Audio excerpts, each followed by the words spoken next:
we're going to do some internal and external hip rotation, and we're going to do it one leg at a time, and I'm going to show two versions of it. So the first version is going to be in a modified squat. I'm on a poof, kind of a squishy ball type poof. It can be used as an ottoman or a seat, and you can see it's lower than the chairs. But you could do this up on a chair. It doesn't have to be this low. I want my knees slightly turned out, my feet slightly turned out, but I want my heels in kind of close. So I don't want my feet under my knees. I want some ankle flexion here. Sit up tall, don't move your pelvis, and we're going to take one leg and rotate it externally, rolling onto the outside edge of the foot and come back.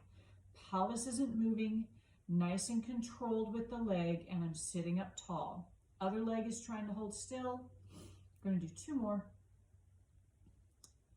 And that would be 5.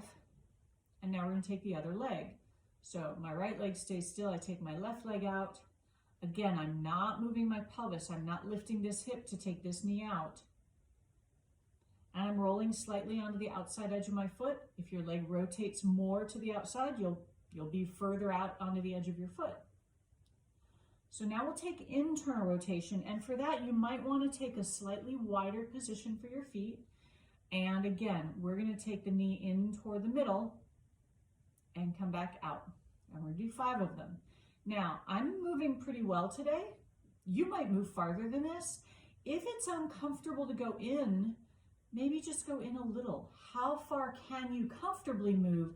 Start with a small movement and build it over time. It doesn't have to be the biggest movement today.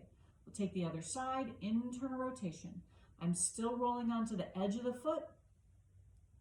I'm still trying to sit up tall and not move my pelvis. And again, these movements can be much smaller if there's discomfort, but we want to see how much movement can you make without pain, and just gradually introduce more movement as you're able to. So if I were to do that sitting on the floor, I'm going to have to angle slightly because of where the camera is, but I would do it leaning back on my hands. My legs are wide apart still, but I'm also on the backs of my heels. I want to keep my pelvis still. I'm going to take that same movement. I'm going to take my leg out to the side and back up.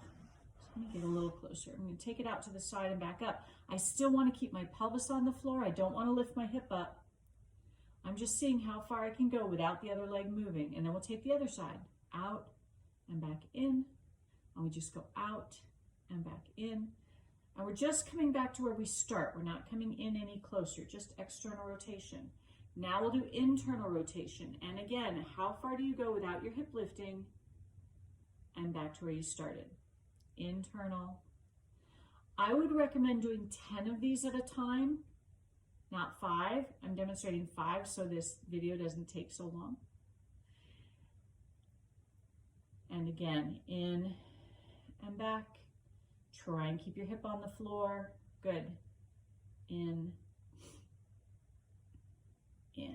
Now, why would we choose to do it on the floor versus sitting up on something versus all the way up on the chair?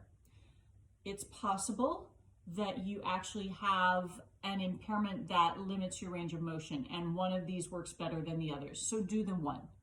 If you can do it at all, figure out where you can do it. But whether you sit higher or sit a little lower or sit all the way on the floor, you're loading the hip joint differently. The angle that you're making at the hip will be different if your knees are in closer to you versus if you're leaned back further versus if you're sitting up higher. And that also moves your hips differently. This loads your muscles differently. Regardless of where you choose to sit, you're benefiting from this work. So I would rather have you do it where you'll do it than try and do it in the place where it's a struggle.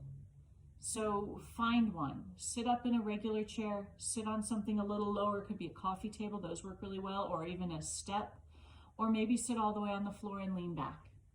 But try and work with this external and internal rotation at the hip and see how things change in your outer hip and thigh, in the muscles deep in your pelvis. These are movements that we need, that our joints require for us to move at our best range of motion. And when they get limited, they stop working very well. So we just want to keep them as functional as we can. All right, there's your assignment. Go.